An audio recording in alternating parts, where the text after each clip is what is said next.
we were born and raised in the 60s and 70s and 80s. And back then, I remember today, my parents told me that whatever happens in this house stays in this house.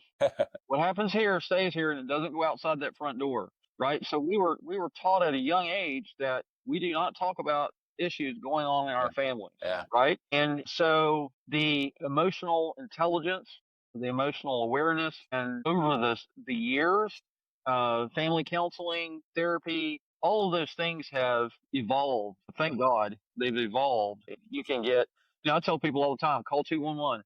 That's the United Way. Tell them what your issues are, what the problems are, and they'll hook you up with whatever programs are out there. There's pastoral counseling. Churches have pastoral counseling. They have family counselors. They have therapists, and it may not be free, but a lot of these therapy sessions they'll let you pay according to a sliding scale, depending on how much money you make or don't make, right? So, and that's a real issue with parents in that they're juggling a budget and trying to get bills paid, and they may think, well, we can't afford that, when in fact there might be a resource out there that you can afford.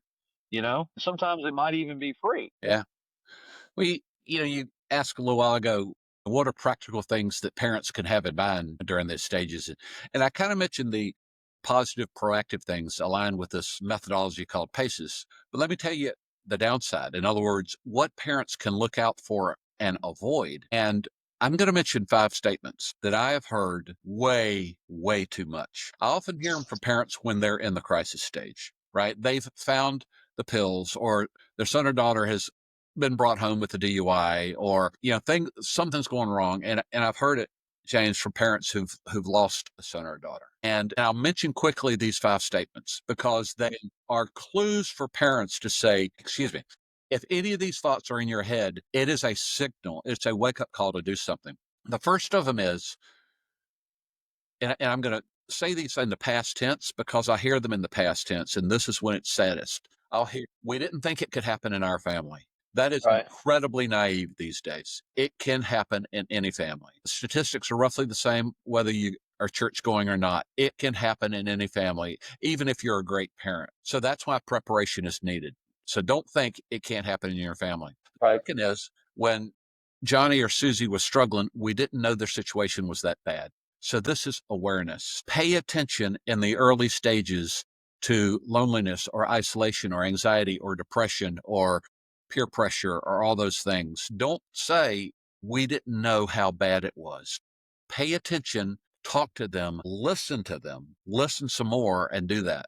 The third thing I hear is, well, when they became teenagers, it was hard to talk to them anymore.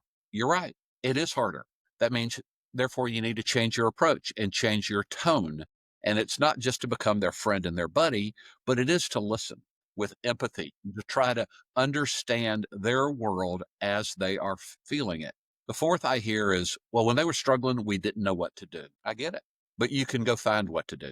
We, you know, out there in the world, and Steps has practical resources that will help you know what to do. And the fifth thing I hear, which is maybe the saddest, is we waited too late and we should have done something sooner. And I've heard that from parents who've lost a son or daughter. I know someone who lost both of his sons, and you don't want to be the parent saying one of those things.